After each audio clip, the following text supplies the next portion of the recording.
You have to believe that change is possible in order to transform, because you can write out all the goals you want. You can write out the lifestyle you want down to the tiles you want on your floor in the new house you want to buy.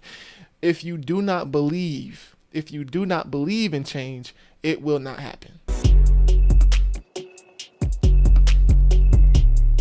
What's going on, everybody? I am Andrew Murray, and this is the Journey Together. Super excited to bring to you episode 3, which today we're talking about self-transformation. I know, change, right? Self-transformation, right? And what it is exactly is the act, the process, or the result of changing yourself into a whole new persona entirely. Now, guys, this is something way past self-awareness, okay? Imagine a ball of clay, right? And so self-awareness is saying, hey, this is a ball of clay, maybe it's gray, right? What self-transformation is saying, hey, I have a ball of clay, let me mold it into what I want it to look like. It's very important to have self-transformation because it allows you to strive and to thrive in overall mental health and well-being. When you talk about wanting to change your lifestyle, when you talk about wanting to change your circumstances, when you talk about wanting to change your entire environment, guys, self-transformation is going to take you to that next level.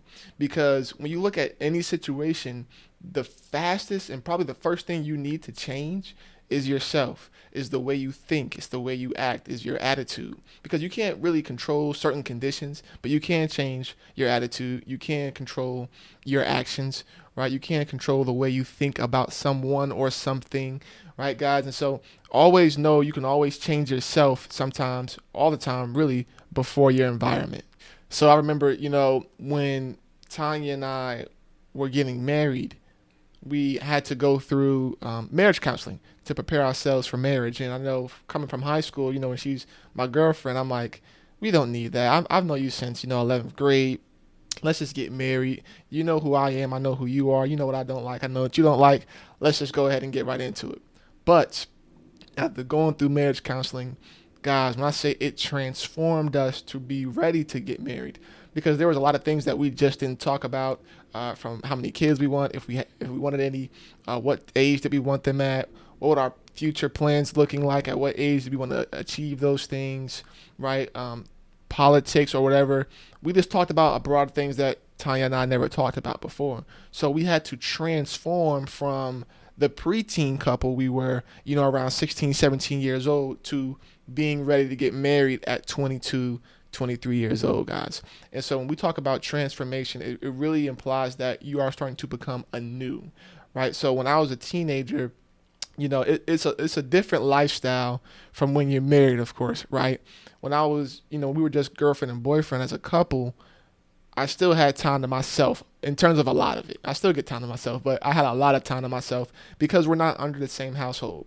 She didn't have to witness me leave some dirty dishes around the house. She didn't have to witness me stay up throughout all types of the night playing video games. She didn't have to witness me sometimes do nothing in an entire day and not have any productivity. Right? I didn't have to witness her sleep until 10 a.m. I'm an early riser. I didn't have to witness that. I like to get up and do things, right? So there's certain aspects of each other's lives that we didn't know about. So we had to transform really early to be able to have communication better and to be able to adjust to what the other person was wanting. Because when we first got into marriage, you can always have the mindset of receiving. What can this person give to me to make me happier? We had to transform ourselves in our minds to what can I give to make my significant other happiness and joy. So obviously it's very vital to change yourself and transform yourself to be able to receive the new. Oftentimes we want to keep the old, right? We hold on to some good memories, guys, but most times you have to let those memories go in terms of holding dear on to them so that you can receive new memories, so that you can receive that new mindset. Because if you keep the old, you're really stuck where you are and you can never change where you are unless you transform yourself. So step number 1 into transforming yourself is to get a clear record, right? A clear picture, a clear image of what you want your lifestyle to be. There's no better way to transform yourself other than to knowing what you want to transform to. Step number 2 is going to be start believing that change is possible. Forget the past. Forget that, change didn't happen often for you growing up. Forget the fact that maybe you let yourself down when you wanted to change, whether it was working out, to eat better, to read more, to meditate more, whatever it was, getting out and being active more, right? Whatever that looked like. For me, it was gardening. I didn't do gardening the way I wanted to these past few years. You have to believe that change is possible in order to transform, because you can write out all the goals you want. You can write out the lifestyle you want down to the tiles you want on your floor in the new house you want to buy. If you do not believe in change, it will not happen. Step number 3, release. I just talked about this, guys. Being willing to release what you currently have. I had to release my boy, my childish tendencies to become a man, to become a husband. I had to release boyfriend duties so I can go ahead and claim husbandly duties. It went from taking out the trash whenever I wanted to before my mom got on me to I take out the trash as soon as that sucker's full, right? Just having extreme accountability with myself. So you have to be willing to release the good to get the great, or release the great to get the phenomenal. You have to be able to release all these things, whatever it is. And sometimes you got to release the problem.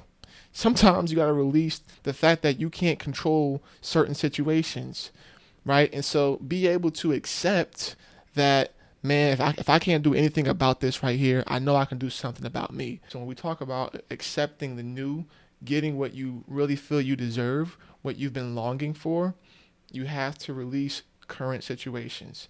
And sometimes that isn't just, flipping the page in the book. Sometimes you have to talk that out.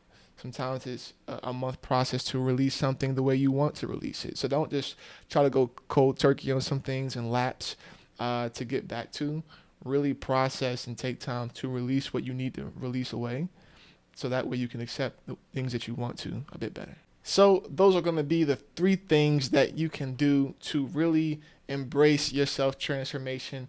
Document what you want your life to look like. Get a visualization board, whatever it looks like for you, and understand the person you want to be and the things you want to have.